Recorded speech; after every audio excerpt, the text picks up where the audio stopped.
chestnut rolled pork tenderloin, steamed leeks and potatoes Duchess, all served with a mushroom pan sauce. But how did we get here? Let's go back and break it down step by step.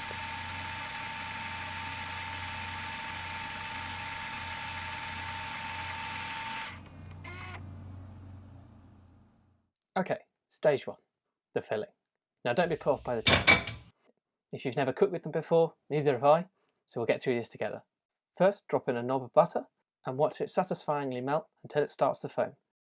At which point, drop in your whole roasted chestnuts. Give them a good shake and get them well coated in that lovely buttery foam. After a short while, add in your apple cider or white wine. And then, after a short while, once the alcohol has boiled off, in goes vegetable or chicken stock. After that has simmered down for a short while, your chestnuts should begin to soften and break upon touching. You should be able to squish them with just a small amount of pressure from your thumb. Now, with the large sieve, remove the majority of the liquid. Reserve this, we will be using it later.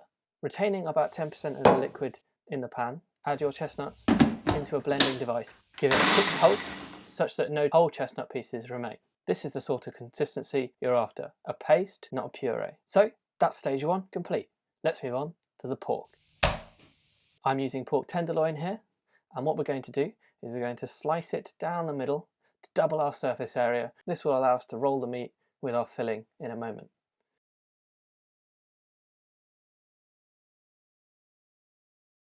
Make sure you season both sides of the meat.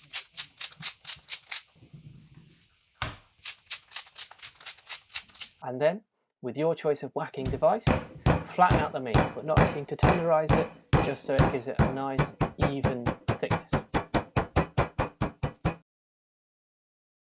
Flip your meat over, such that your fat is on the outside, and spread your chestnut paste over the meat, leaving a small gap at one end. Use the back of a spoon or a palette knife, whichever you prefer. It doesn't have to be neat.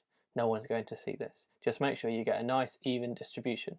Roll up your meat, making sure your gap is at the end, such that you can seal in that lovely filling. Look at that. Excellent. Now, if like me, you haven't got any string lying around, skewers or cocktail sticks will do to secure your meat into place. This then goes into the oven, a gas mark for roughly 90 minutes. So, stage 3, potatoes. Get out your broadsheet newspaper. Oh look, it's Gregory Porter. And then peel your potatoes.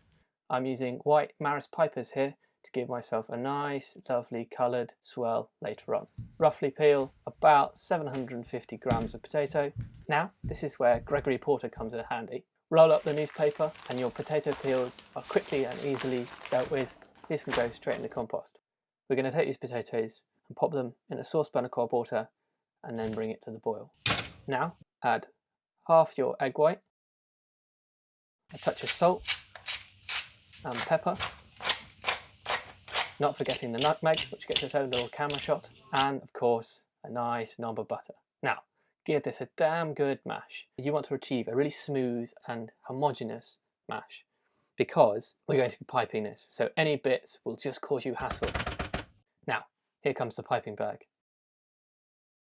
Step 1, have a quick tester. Try out your hand with piping if it's your first time doing so. A little bit of practice never hurts. Now, with a bit of elbow grease, what you want to do is you want to pipe out roughly 5 per person. If you have any mash left over, excellent. Bubble and squeak for tomorrow's breakfast. My advice here is don't overfill the bag, don't worry about being neat, and eat any evidence of mishaps. Now set these aside to cool while we get on with stage 4, prepping the veg. This stage is super simple. All we're going to do is top and tail our leeks, remove any outer tough skin, and here I'm making an oblique cut. This is simply slicing the leek on a diagonal and then rotating 90 degrees. This means I should achieve roughly the same size and also give a bit of interest to these simple steamed veg on our plate. In cases where that's not as practical, what I'm going to do is if there are any hard centres, I'm going to remove those and dice it up nice and fine, and then chop up any remaining leaves. Excellent. Make sure you present them slightly off camera and pop them into a steamer. These shouldn't take very long, so steam them just before serving. Now, your mushrooms, nicely centre framed, give them a nice slice making sure they still resemble mushrooms, because they're going to go in our pan sauce, which we're going to prep now in stage 5. Finishing up. Using the reserve liquid from the cooking of your chestnuts earlier, in go your nicely chopped mushrooms. This is a super simple stage. Simply just leave this on the hob to cook the mushrooms and reduce the runniness of your sauce. There you go. Simple as that, and this will just add a little bit of moisture to your pork later. Now we come back to our cool potatoes. Simply slap on the remaining egg wash. This is super rough. It does not have to be neat because it's not going to show up later in the final dish. They go into the oven for roughly 15 minutes while you brown your pork. We're going to achieve this by filling a pan full of oil and getting it searingly hot. And then in goes your pork. We're going to try and pick up some nice colour and textures. I've removed the cocktail sticks. You've just got to be careful and use your tongs so it doesn't fall apart. It shouldn't take too long, and make sure it doesn't stick. Excellent. Look at that. You're going to brown each side by eye. Make sure you brown it on all sides. Be careful, your filling may start to fall out. It's at this point that using butcher's twine really comes into its element. Plating up, serve slices of your pork. Look at that lovely spiral. On go your beautifully golden potatoes. Sprinkle on some fresh chives, your steamed leeks, and a nice drizzle of your wonderful pan sauce. And there you have one fantastic dish. Congratulations.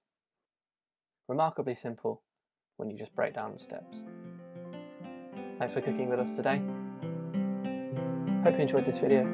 I look forward to seeing you for our next dish.